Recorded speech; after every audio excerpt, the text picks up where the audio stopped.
Hoje nós estamos aqui no podcast Voz, e eu tenho a honra, né, de conversar, de contar a história da doutora Angélica Nai, uma mulher que transformou toda a sua história numa força admirável.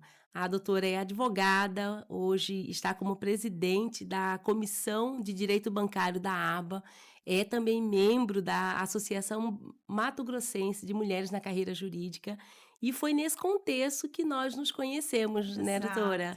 Exato. O Movimento Voz, o podcast, ele tem justamente esse objetivo, dar voz, trazer à tona, dar publicidade a histórias de superação, histórias de resiliência, de coragem, de mulheres. Porque hoje nós sabemos o contexto em que nós estamos inseridas, a sociedade que nós estamos, que nos julgam, que nos pretere, que nos, né, Sim. vamos dizer, Sufocam. sufoca. Eu estou até trocando as palavras aqui. Mas é esse o objetivo nosso hoje aqui no 4º episódio, de contar a história da doutora Angélica, que é uma história linda, que eu já conheci. Além disso, eu me esqueci de dizer que ela também tem um programa, o Prosa Jurídica, Exato. que é também um programa que tem aí toda a sua contribuição social e traz toda semana Sim. atualizações, levam pessoas para trazer conhecimento e luz a toda a sociedade. Exato. Então, doutora, seja bem-vinda. Saiba que a nossa admiração por você é Obrigada. imensa. Você tem uma trajetória linda, é Obrigada. uma pessoa muito competente e que nos apoia, né? Apoia Exato. mulheres nesse movimento de despontar, de estar à frente de ações voltadas para mulheres e também para toda a sociedade. Muito obrigada. Pode. Eu quero te parabenizar, doutora Janira. Eu te conheci no enfrentamento, né? E como nós temos visto, continua nesse enfrentamento, nesse lindo trabalho que a doutora faz. Foi diversas vezes eu já tive a oportunidade de te entrevistar e quero te parabenizar por mais esse projeto. Quanto é importante um projeto desse, né? Muito me emociona ter a oportunidade de falar um pouquinho, né, sobre violência contra a mulher, né? No momento que você me ligou, eu fiquei muito emocionada porque é algo que mexe muito comigo pessoalmente, porque foi uma trajetória muito difícil, né? Que deixou feridas, não só na minha vida, eu me emociono muito, mas deixou feridas na vida da minha mãe, de irmãos, né? Então, assim, e nós estamos aqui lutando, né? Porque a gente precisa seguir a vida. Eu agradeço muito a Deus, porque eu falo assim: minha vida foi um milagre de Deus, porque nem todos conseguem trilhar bons caminhos quando passa por esses intempéries da vida. Nem todos têm a mesma força que eu consegui tirar através da fé que eu tenho em Deus, né? Eu falo assim, eu não consegui sozinho. Eu consegui com um pai que quando eu falava assim, eu não tenho pai, e até hoje eu vejo Deus me honrando em muitas coisas, porque nós, todos os dias a gente passa por problemas, todos os dias, principalmente a mulher. E esses dias eu tive assim uma experiência tão bonita com Deus, como nunca ele falhou comigo, sempre me protegendo. Eu senti falta do meu pai e eu falei assim para o meu marido: o que eu vou fazer? Eu estou precisando de ajuda. Eu não tenho a minha família e eu não tenho meu pai, mas só que eu tenho um Deus que nunca me abandonou. E naquele dia Deus realmente mostrou que ele nunca tinha me abandonado. Foi naquele dia o que eu precisava, ele me concedeu naquele dia. Então, o quanto Deus tem cuidado de mim, né? E eu falo assim, pessoas que passam por esse tipo de violência, no lar, na família, se você não se apoiar em algo para você acreditar que é em Deus, é muito difícil. A maioria entra em drogas, né, em prostituição, às vezes suicídio, né? Justamente. É muito difícil, doutora. Doutora, eu conheci a sua história, inclusive numa entrevista, nossa, e que me É, emocionou naquele a dia. gente A desabafando, né? gente, No e particular. justamente, e quando a gente faz uma retrospectiva da nossa vida, como você mesmo disse, eu gostaria assim que você me falasse quais foram os principais desafios na sua infância e na sua juventude, eh, justamente assim, para te fortalecer e te trazer até hoje essa mulher que você é inovadora, visionária, você é uma mulher que mas assim, o que você passou, tirou de todas as provas, todas as vivências ali na sua infância, as pessoas, muitas vezes não são capazes de imaginar Exato, os detalhes da violência dentro do lar. exatamente. Então, assim, quando a gente conta, os episódios de abrir a geladeira, de jogar a Exato. comida fora, de Toda essa eh situação. as pessoas não conseguem imaginar Não, a tamanha capacidade do ser humano, né, de um pai de família, de agir dessa forma. Então eu tô contando algo que sim, você falou. e isso que você falou, mas assim, para que todo mundo saiba, Entenda né, como que entenda uma mulher passa, né, essas coisas. uma criança, Então, adolescente e doutora vivencia Janira, hoje eu fui abandonada pela minha mãe com 1 ano de idade. Poucos sabem disso. Eu, de 1 ano até 6 anos de idade, eu vivi na casa de familiares. Uma tia pegava, ficava 1 ano comigo, outro não conseguia cuidar, dava para outro, ficava mais 1 ano. E eu acredito que eu estava mais ou menos beirando uns 3 anos e pouco. Eu tive uma desnutrição muito forte por comida, fome mesmo. E eu estava entre a vida e a morte. E a minha avó, meu avô era médico, já tinha falecido, só que ele deixou um hospital para minha avó nessa época. E uma tia minha, eu estava com a minha tia, ela ligou e falou assim: Olha, vocês têm que vir buscar a Angélica, que a Angélica vai morrer. Era desnutrição que eu estava. E minha avó pegou a ambulância de Catanduva, São Paulo, foi para o Paraná me buscar. E através daí eu fui morar com a minha avó, que eu fiquei até os 6 anos. Graças a Deus me trataram tudo, mas era para mim nem estar viva mais. E com 6 anos de idade, a minha mãe, onde que ela estava? Ela estava no Pará com o meu pai. Eles foram para o Pará, no garimpo, ficaram lá e, enfim. Eu sou a única filha do meu pai com a minha mãe. E ela tem mais 3 filhos de outro casamento. E quando ela voltou, eu estava morando com a minha avó. Quando ela voltou, eu tinha outras imagens de pessoas que cuidavam de mim, mas a minha mãe eu nem lembrava dela, porque foi com 1 ano que ela me deixou. Daí, quando ela voltou, ela alugou uma casa no Paraná, foi morar com meu pai. O que que ela fez? Foi lá e me buscou para me morar com eles. Então, olha, uma criança de 6 anos para morar com um casal que você não convivia, né? Você não tinha relação com eles. E daí eu comecei a enxergar as coisas dentro de casa que devia já estar acontecendo muito tempo com a minha mãe, com um relacionamento agressivo, abusivo que ela tinha com meu pai. E meu pai é alcoólatra. Meu pai só não bebia, doutora Janira, de segunda e terça. Eram os únicos dias que ele não bebia. Quarta, quinta, sexta, sábado, domingo ele bebia. E meu pai era assim, se ele bebesse meio copo de cerveja, ele se transformava. Hoje eu sei porque ele se transformava, porque ele usava cocaína. E daí ele misturava com outras bebidas, você imagina, né? E daí, assim, meu pai, ele batia muito na minha mãe. Ele já tentou me matar com a minha mãe, dando veneno num copo de água para nós duas tomarmos, né? Ele já tentou trancar a casa inteira, pegar o botijão e falar que vai explodir, fazer aqueles trauma psicológico de ligar o isqueiro, falando que vai explodir botijão. Eu tinha 6 anos de idade, eu não vou me esquecer disso nunca. E como que era a minha situação vendo tudo isso? Naquela época, as mulheres não tinham voz.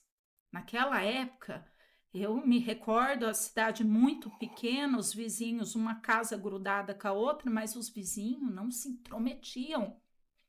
E eu, pequena, o que eu fazia? Eu dava um jeito de escapar de dentro de casa e pedir ajuda, mas ninguém ajudava. E daí eu não sabia se eu voltava para apanhar junto com a minha mãe ou se eu voltava para pegar o cadáver da minha mãe. A situação era essa. Eu já peguei meu pai jogando minha mãe dentro de um guarda-roupa com uma faca no pescoço dela. E daí, assim, quando você fala da cozinha, meu pai tinha um hábito que ele fazia, eu não sei se era para humilhar minha mãe, até hoje, assim, tem coisas assim que eu, sinceridade, Janira, um ser humano fazer isso com uma outra pessoa, e quando se fala família, porque família, qual que é o objetivo? É construir uma família e viver em paz, ter alicerce, construir teus filhos, da educação, e ele não se importava se está fazendo na minha frente ou na frente dos meus irmãos, que era por parte só de mãe. Ele não estava nem aí, ele fazia na frente do irmão da minha mãe, da família, ele não se preocupava com isso. E ele tinha um hábito, o que ele fazia? Ele ia beber nos botecos, enfim, na cidade, ficava até meia-noite, 1h da manhã bebendo, chegava em casa, eu, minha mãe de costume, eu no meu quarto dormindo, minha mãe no quarto dela dormindo, ele entrava na cozinha, ele abria a geladeira da cozinha, ele jogava tudo no chão. A gente só escutava, ele xingava muito, e ele pegava tudo que ele pegava da geladeira e jogava. Depois que ele jogava tudo e xingava e gritava minha mãe dentro do quarto dela e eu dentro do meu, eu falei, ai Deus, hoje de novo, né? Porque era todo dia. Eu até hoje eu tenho traumas, que eu não posso acordar com um grito. Eu não posso acordar, que me dá uma aceleração no coração que parece assim, que vai me dar um trem. Por causa do trauma que eu tenho desses gritos, de eu acordar Sim. todo dia com esses gritos. E daí, ele pegava, ia lá no quarto da minha mãe dormindo, puxava ela pelo cabelo, levava ela na cozinha e falava, agora você limpa. E batendo nela. Era cadeira de varanda, ele jogava nas costas dela. Um certo dia, minha mãe era a única que morava em casa. E meus tios, tudo tinha apartamento, era sobrado. E daí minha mãe falou assim para os irmãos dela, vamos reunir toda a família e passar o Natal em casa, né? Que a casa era maior, dava para receber todo mundo. E daí reunimos, fizemos árvore de Natal, cada um comprou seus presentes para abrir na hora da virada do Natal, da ceia. E minha mãe, todo mundo, cada um levou um prato, como é de costume, Sim. né? Nas casas, levaram cada um o seu prato. Eu me recordo como se fosse hoje. Era uma mesa enorme, assim, uma copa. E daí meu falecido tio pegou e falou assim, Lênia, onde que eu vou sentar? Ele falou, você vai sentar aqui. E a Zoraide, que era a mulher dele, vai sentar ali. Não, porque eu quero fazer uma surpresa para ela. Eu vou colocar um anel debaixo do prato, na hora que ela virar, né? E tá, a família toda reunida, os primos, todo mundo reunido lá. E foi na hora da ceia, meu tio fez a surpresa para a mulher dele. Na hora que meu tio fez a surpresa para a mulher dele, meu pai levantou bêbado e falou assim, eu também tenho um presente para te dar. Deu um soco na cara da minha mãe, na frente de todo mundo. Acabou com o Natal. Minha mãe ficou 15 dias com a cara toda roxa, todo mundo saiu, foi embora. Então, assim, são exemplos que eu tô falando de pessoas que têm esse hábito de agredir mulheres, não tem motivo. E sempre a gente escuta as pessoas perguntando, por que você apanhou? Por que você apanhou? O que você fez? Até os familiares, a mãe, o tio, todo mundo pergunta. Até às vezes quem não... Porque tem agressor que não bate na frente dos outros. Meu pai era pior, ele batia. Meu pai batia na frente dos outros. E não era só minha mãe que apanhava. Todas as namoradas do meu pai, eu já vi meu pai bater em namorada na minha frente. Na frente da minha mãe, que hoje já tinha apanhado. Minha mãe já presenciou essa situação. Ele já bateu na falecida mãe dele. Ele já bateu na irmã. Entendeu? Então, assim, o homem agressor que está acostumado realmente bater em mulheres, ele bate até matar. Ele para ele tá certo. Eu não sei, eu até hoje eu não tenho explicação para um ser humano ser dessa forma, doutora. Eu consigo pensar muito assim, às vezes eu falo, eu sei que meu pai passou por vários problemas de família, enfim, mas não justifica, porque eu também Justamente. passei. É verdade. E nessa história o que a gente consegue aí identificar é a omissão da família, né, doutora? Exatamente, Quanto que a família se omite, não exato, intervém, não interfere exatamente, nesse evento violência doméstica. Então ainda existe esse comportamento social de que em briga de marido e mulher ninguém se mete a colher. Então as pessoas preferem esvaziar o ambiente, e deixá-los, né, naquele contexto, deixar exato. aquela situação e silenciar. E eu me Então, quanto que a recordo, gente ainda naquela época, meu pai foi preso, eu acho, umas 2, 3 vezes. Naquela época não tinha a Lei Maria da Penha, mas ele foi preso. E eu me recordo como se fosse hoje. Minha mãe ia lá na cadeia e tirava. Era uma delegacia. Ela chegava lá, falava com o delegado, rapidinho já estava em casa. Eu cheguei, doutora Janeira, a dobrar o joelho no chão um dia e falar para minha mãe largar dele. Eu cheguei, que eu não aguentava mais. Eu já cheguei a ter que dormir fora de casa, sentada num bueiro com a minha mãe, de camisola, eu e minha mãe de camisola. Eu tinha 10 anos, porque se a gente entrasse dentro de casa, ele matava a gente. Sabe? É muito difícil. É muito difícil. E naquela época, nós não tínhamos voz quando a gente falava de violência contra a mulher. Era muito pior. Hoje nós temos visto mulheres morrendo todo dia porque naquela época não tinha voz. Naquela época era muito normal as mulheres apanharem, né? Se fosse costume já da raiz, mas não, as mulheres foram tendo voz, lutando pelos seus direitos para ter voz e falar: eu não sou só um objeto de espancamento. Eu não sou só um objeto de fazer tudo dentro de casa e não ser reconhecida, não ser valorizada, né? justamente. Doutora, e qual foi o momento da sua vida que você percebeu, assim, que você usou como uma virada de chave mesmo? Falou assim: "A partir de hoje, eu não quero isso, não vou mais presenciar isso". Você consegue que você transformou a sua vida. Você é uma pessoa que se desponta no que faz, é uma pessoa engajada em movimentos sociais.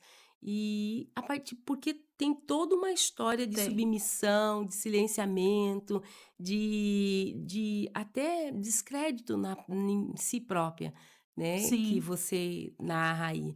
Que você qual foi esse momento na sua vida que Então, na você verdade, meu pai acabou se separando da minha mãe, né? Só que os problemas não acabaram, né? Porque a partir do momento que meu pai se separou da minha mãe arrumou uma pessoa bem nova, né? Para ficar dentro de casa, abriu uma zona, né? Minha mãe era dona de zona, e foi nesse momento que eu me vi num risco muito grande. Ou eu ia para um caminho errado, ou eu segui o certo. E foi nesse momento que eu fiquei disposta a pagar todos os preços para estudar. E paguei. Não foi fácil. Paguei muitos preços para mim ter meu diploma e ser alguém na vida. Porque daí eu tive que sair da casa da minha mãe, morar na casa da minha avó, apanhar na cara, ouvir humilhação, passar necessidade, sabe? Que foi isso que aconteceu. Para mim, eu não podia voltar. Eu tinha que aguentar. Ou eu voltava para o lugar errado, que não ia dar certo a minha vida, né? Então, assim, me emociono muito em falar, porque é bem pesado para mim. Então, assim, não foi fácil e eu fui... Os caminhos que Deus foi me trilhando, eu fui conseguindo, com muito esforço, com muita luta, até conseguir me formar, né? Que eu sempre foquei muito, eu falava assim, eu com meu diploma, minha vida vai mudar. Eu preciso do meu diploma. Eu com meu diploma, minha vida vai mudar. E vou te falar, doutora Janira, até hoje eu passo muitos problemas, assim, familiares, com a minha mãe eu tenho muitos problemas. Com meu pai já faz quase 10 anos que eu não converso com ele. Várias vezes tentei a aproximação dele, não tenho raiva dele, eu tenho pena. Eu perdoei ele, eu não tenho raiva. Eu tenho muita pena dele. Porque ele teve 2 filhos lindos, que sou eu e meu irmão. E não convive. Não aproveitou os filhos que ele tem. Hoje eu agradeço a Deus pela pessoa que eu me tornei. Só que meu irmão, ele tem mais problemas do que eu devido a toda essa trajetória que ele passou. Eu percebo assim que ele tem mais dificuldade em aceitar, porque hoje para mim é muito fácil eu falar, mas eu estou no auge da minha carreira. Eu consegui já trilhar o sucesso que eu queria, eu já entrei em lugares que eu nunca imaginei na minha vida entrar. Deus já me abençoou muito, eu já conquistei muitas coisas, mas ele ainda não. Então, assim, eu sei que para ele é muito difícil esse desbloqueio, porque cada um tem a sua vida, né? Sim. Cada um tem sua forma de seguir os passos, né? E eu tenho tentado. Não é fácil, né? Porque às vezes a gente quer dar palpite na vida dos outros, Isso. não aceita muito, né? É. Mas eu sempre falo, eu falo pro teu bem, porque eu sei que o caminhar é difícil, não é muito fácil, não. Doutora, e mais ainda, né, a sua trajetória no direito bancário, que a gente sabe que é uma parte do direito ainda ocupada por muitos homens, né? Exato. E como que você tem conseguido se destacar, a ocupar funções que tá aí, ó, conduzindo de comando dentro dessa pauta do direito bancário? Quais foram os desafios que você tem enfrentado? Há muitos, né? Por a gente ser mulher, a gente enfrenta muitos desafios, né? Eu, desde o momento que eu comecei a atuar na área de direito bancário, eu falo assim, sempre falo que foi Deus que me levou para essa área, não foi eu que escolhi. Sim. Uma coisa é você se dedicar a algo que você goste ou não. O meu foi necessidade que me levou para a área e eu comecei a me destacar na área e comecei a ganhar dinheiro na área, e o que você ganha dinheiro e está sendo valorizada, você acaba se apaixonando, porque aquilo ali você está sendo valorizado. Então, assim, eu comecei a me apaixonar pela área do direito bancário, e quando veio a pandemia, eu entrei na aba, né? E logo eu já entrei como presidente da comissão, era Mato Grosso, né? Não era nacional, da comissão Mato Grosso de Direito Bancário da aba. E com pouco tempo ela foi convertida em nacional devido ao trabalho que eu estava fazendo na comissão. Não foi fácil. O trilhar não é fácil. É muito difícil. Já chegou momentos da gente, às vezes, achava que ia acabar a comissão. E hoje nós estamos em 25 membros ativos na comissão, fazendo eventos no país, né? Fizemos aqui o primeiro Mato Grosso, agora está sendo realizado em São Paulo. Agora eu sou vice-presidente também da Comissão Nacional de Direito do Consumidor da ABA, né? Foi mais um presente semana passada também que Deus me concedeu. Também fui nomeada como vice-presidente da Comissão do Idoso da OAB semana passada, ainda não saiu no edital, mas é mais um projeto, né, que Deus colocou na minha mão. Represento o Condecom, né, no Sindicato do Idoso também, né, e eu falo assim, eu tive que passar todos esses caminhos para mim pegar esses trabalhos na minha mão, porque a gente só faz um trabalho bem feito quando a gente realmente sabe a importância, Sim. o significado desses trabalhos, né? Hoje presidindo essa comissão de direito bancário para mim, quando você fala de mulher, né? Para você ter ideia, esse ano eu queria um desafio novo, e eu falando com Deus, eu falei assim, eu quero algo novo, eu não quero fazer o congresso aqui em Cuiabá, porque veio muita gente de fora para o primeiro evento, e eu mexendo no Instagram, estava mexendo, de repente eu vi assim, mulheres no direito bancário, no Instagram. Daí eu comecei e entrei, na hora que eu entrei era um grupo de mulheres no direito bancário. Hoje elas são em 1.000 mulheres que atuam na área do direito bancário, né? E eu conversei com elas, tudo, uma se associou na nossa comissão. Eu falei, por que a gente não faz parceria para fazer o evento com as mulheres no direito bancário? E saiu a parceria, o evento está sendo um sucesso, Legal. né? São mulheres que tinham muita dificuldade em aprender a área do direito bancário e elas se reuniram. Hoje tem um grupo de 1.000 mulheres na área do direito bancário, fortalecendo essas mulheres, essas advogadas. Então, assim, é um projeto também que nós estamos contribuindo com esse projeto, né? Uma mão abraçando a outra, Isso. porque eu falo assim que sozinha a gente não consegue nada. É isso aí, doutora. Eu falo também um pouco do programa da prosa jurídica, né? Temos também o programa Prosa Jurídica, toda quarta-feira às 17 horas.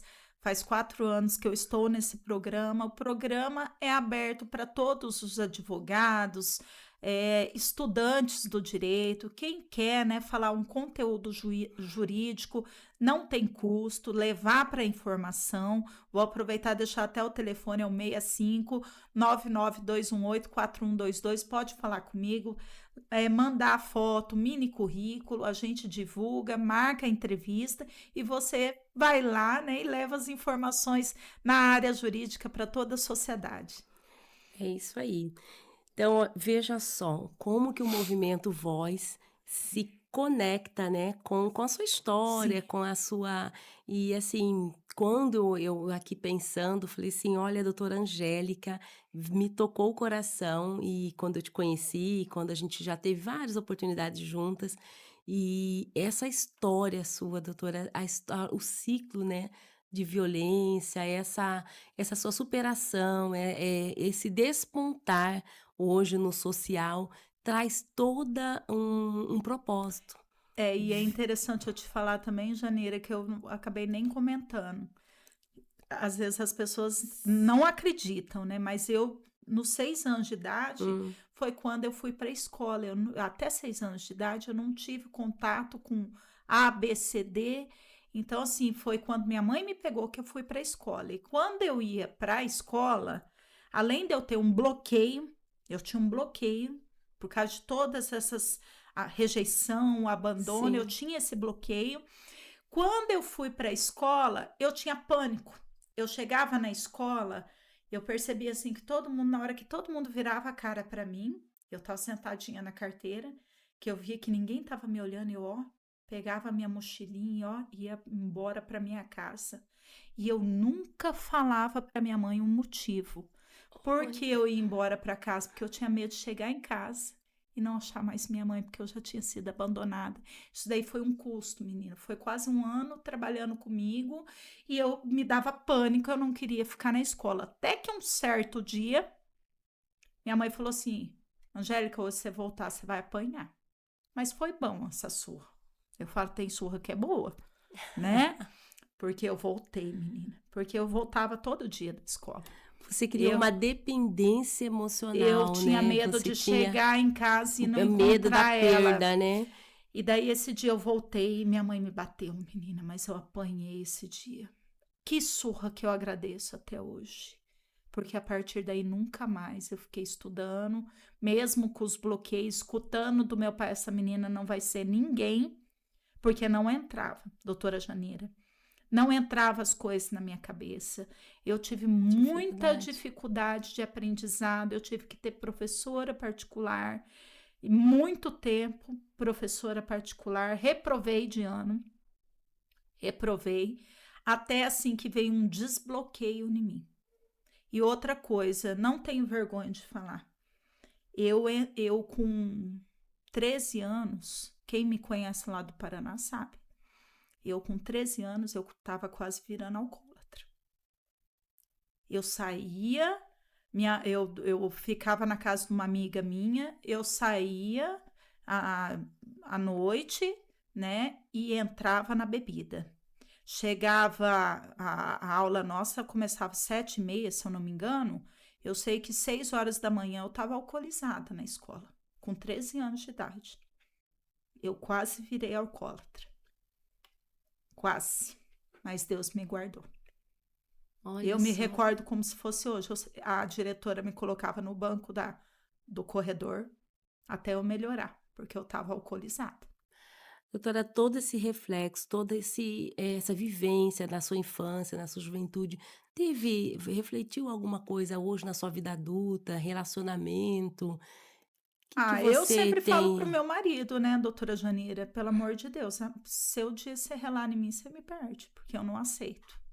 Eu não aceito agressão, eu não aceito você relar em mim, porque eu já tive problemas da infância, né? Nós como mulheres, nós não podemos, o nosso corpo é nosso. Ninguém relar no nosso corpo, a gente não pode dar direito a ninguém achar que é dono de você e relar em você e bater em você, né?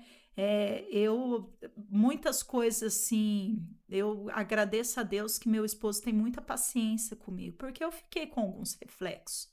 Não vou falar que eu não fiquei. A gente fica, sabe, com alguns traumas, algumas coisas. A gente tem muitas coisas que, para mim, tá dando hoje essa entrevista aqui, para mim é muito difícil, porque eu volto num passado muito dolorido.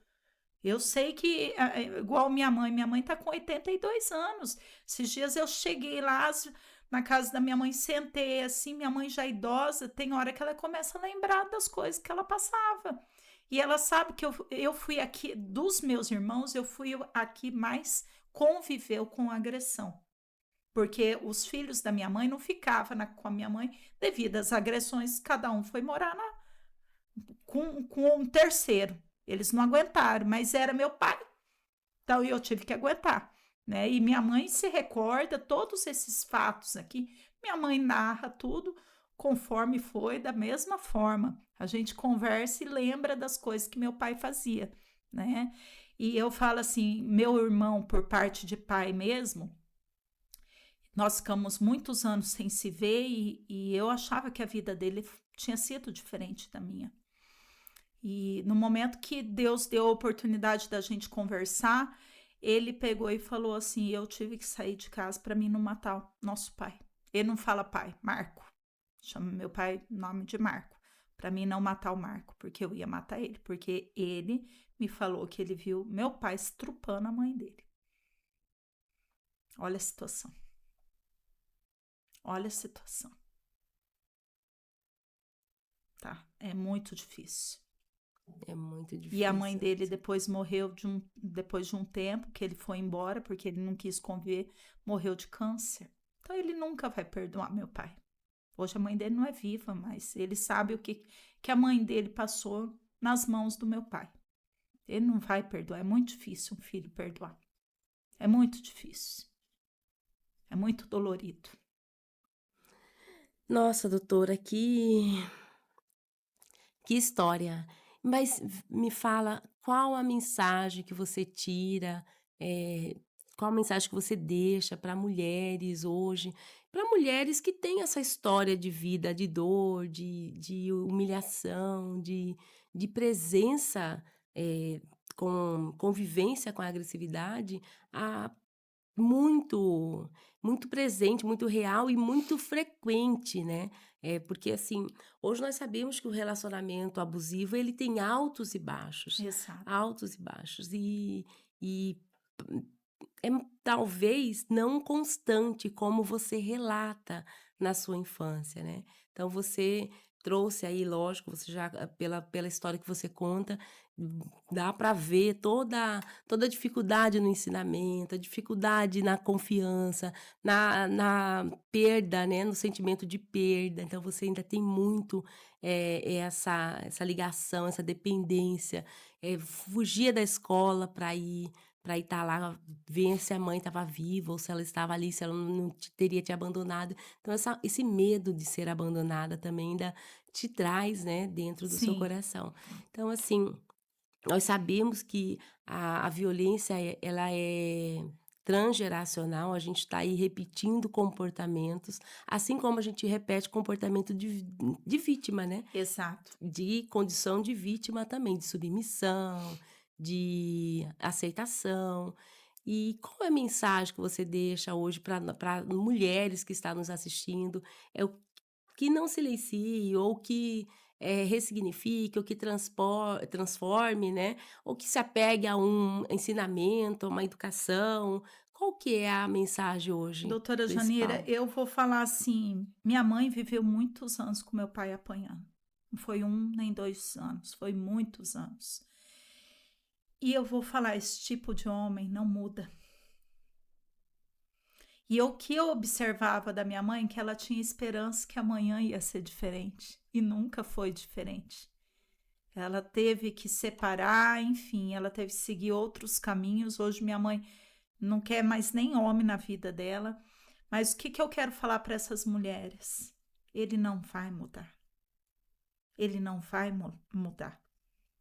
E muitas sentem medo de se separar. Muitas são ameaçadas de morte por se separar. Tem medo de acontecer alguma coisa com os filhos, tudo. Mas o Estado precisa proteger essas mulheres. Elas precisam ter a voz, primeiro, de socorro, precisa pedir socorro, porque enquanto não fizer isso, ninguém vai saber, né? E não espere familiares, às vezes, apoiar, porque a única pessoa que sabe o que você está passando é você, não são os familiares.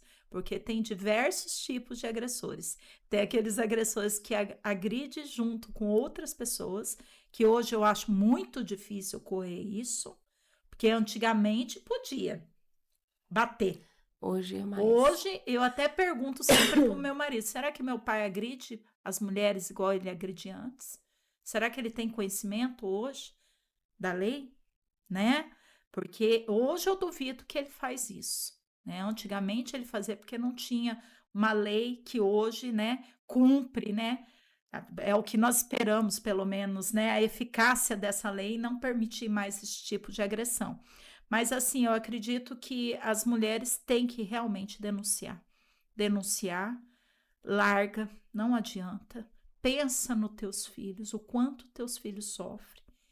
O quanto às vezes sofre calada. Eu nunca falei para minha mãe o quanto eu sofria, nunca. E cada tapa que meu pai dava na minha mãe arrancava um pedaço de mim. Porque um filho pode bater em você, mas não bate na tua mãe. Pode bater em você. Você pode apanhar, mas não dói tanto igual você vê uma mãe apanhando. É muito difícil. É muito dolorido você ver uma mãe apanhando. Pensa no teu filho, na tua família. O quanto isso pode prejudicar. É igual eu falo, eu fui uma sortuda. Eu falo, Deus me guardou demais. Mas tem muitos que não têm o mesmo destino que o meu. E não é à toa, porque é difícil trilhar esse caminho. É difícil. Envolve muita coisa. Envolve o emocional, a revolta, né? Enfim, a tristeza de não querer prosseguir, de não achar escapatória em outros caminhos, né? Porque é muito difícil. Cada um consegue lidar com a dor diferente do outro, né? Sim, é verdade. Graças a Deus eu tive a vontade de fazer, de superar tudo isso, né? Hoje eu tô aqui como um testemunho vivo que eu sobrevivi, que eu também poderia não estar aqui para contar a história, porque igual eu te falei, meu pai já tentou também me matar eu e minha mãe, né? Ixi, e foi N situações. Uma vez meu pai colocou eu, minha mãe, isso daí também eu não esqueço, estava até contando pro meu esposo esses dias. Colocou eu no carro com ela, minha mãe tinha um Landau, colocou nós duas dentro do carro e meu pai, ele era surtado. Ele não arrumava briga com todo mundo da família e a cidade era pequena. E se ele visse um primo meu na esquina com outro carro, ele queria passar em cima do meu primo. E esse dia ele viu meu primo com outro carro e os dois começaram a postar racha na cidade. E nesse do apostar racha, a porta do carro da minha mãe se abriu. Minha mãe ficou com o corpo inteirinho para fora e eu, com a força que eu tinha, que eu era pequena, puxando minha mãe. E meu pai não parava o carro, não. Ele, como se disse, caiu, morreu e acabou. Não parava, não. Estava surtado, drogado, com bebida. E foi N situações igual essa daí que a gente viveu. Então, o nosso propósito do Movimento Voz é justamente isso, é empoderar mulheres, trazer essa mensagem de que a situação, a convivência com a dor, a convivência com a violência, ela deixa sequelas. E ela deixa sequelas não só em você, mulher, né? Então, a gente precisa falar um pouco mais sobre isso. Qual que é o nosso propósito? É de falar que a dor, muitas vezes, ela faz com que os nossos filhos conduza para caminhos diversos do sucesso. Não é o caso da doutora Exatamente. da doutora a Angélica, que está aqui conosco. Mas quanta a presença, quanta violência vivenciada na fase da infância, a dor do abandono, na adolescência, trazida na sua história. Sim. E que te trouxe muitas consequências. Nossa. Educação tardia, relacional. Então, é preciso dar um basta, né? É preciso encorajar, exatamente. É preciso que a gente fale para as mulheres que hoje tá diferente. Exatamente. Hoje tem mais informações. Hoje exatamente. Nós temos... abre a internet, a gente consegue encontrar como pedir ajuda, onde pedir ajuda. Exato. Mas o que a gente precisa também é do apoio, da rede de proteção. Né? A gente precisa desse apoio da família, que foi diferente da sua história, né, doutora? E é importante. Que é importante porque a palavra da mulher, o segurar as mãos, o conduzir, olha, enquanto você... Porque ela vai precisar fugir, ela vai muitas vezes precisar sair daquele ambiente. Do estado. Às vezes, depende da situação, sim, e nós temos visto, né? Então... A mulher num bar bebendo, de repente chega um homem e mata a mulher. No meio de todo mundo, as pessoas... Você viu lá em Sorriso novamente. Então, assim, nós temos visto todo dia, né? Todo dia. E você sabe, a gente fica pensando, né? Parece que os homens, os agressores, eles estão fazendo isso para tentar calar a voz das mulheres, né? Sim. Porque daí as outras mulheres falam assim, olha lá, ela foi lá e pediu a protetiva, né? Olha o que aconteceu. Mas nós, mulheres, não podemos desistir. Nunca. Os homens, eles têm dificuldade de entender o abandono. Exatamente. A rejeição, de lidar com a rejeição. Exatamente. Então, hoje, esse comportamento, e está cada vez mais tá acontecendo de homens matar a sua companheira, matar filhos e se matar. Porque o movimento de enrijecimento, de enrijecer a lei, todo o ordenamento jurídico, nas reprimendas desses crimes, está cada vez maior. Exatamente. Então, mas nós não estamos ali atingindo o comportamento, a educação, a estrutura machista, né? Que nós estamos, que está hoje enraizada no comportamento masculino, na social. Sim. Então, essa dificuldade que eles têm de entender o não, da rejeição, não quero mais, eu não suporto mais essa dor, quero dar um baixa nesse relacionamento. E aí ele vai e pratica o crime fatal. Então, é muito importante que a mulher ela peça socorro e peça ajuda antes de que ela seja uma vítima ou que seus filhos sejam essa vítima fatal, né? Porque o feminicídio, ele tem alcançado cada vez mais... Envolve tudo, né? Um exemplo, às vezes um filho fora do casamento que não é do agressor, é pior quando o que não é pai vê batendo. Nesse momento de ver agressão, tudo, a gente tem visto os casos aí de matar, sair morte até por não aceitar, é muito difícil, né? Filhos fora do casamento também. E para isso ser evitado, a mulher tem que ter coragem e sair desse relacionamento abusivo, Isso aí. né? Então, se você está assistindo, compartilhe, gostou da história da doutora Angélica, compartilhe, ensine outras mulheres, mande no particular para as pessoas que você Sim, conhece, que esteja aí inserida nesse contexto de violência, para que mais pessoas traga a luz para essas pessoas que ainda estão entendendo, achando que não tem como, não tem saída. Eu já estou com certa idade, eu não vou mais romper com esse relacionamento, porque eu já estou chegando na terceira idade. Tem mulheres que ainda pensam assim. Nós sim, estamos sim, com muitas ocorrências sim. de coabitação, muitas pessoas, E ela relacionamentos não sabe que que ela estão ela tá só iniciando a vida, né? Isso, Porque olha, gente, vocês não sabem a paz que é sair dessa vida. É uma outra vida. E nós mulheres merecemos uma outra vida melhor para os teus filhos.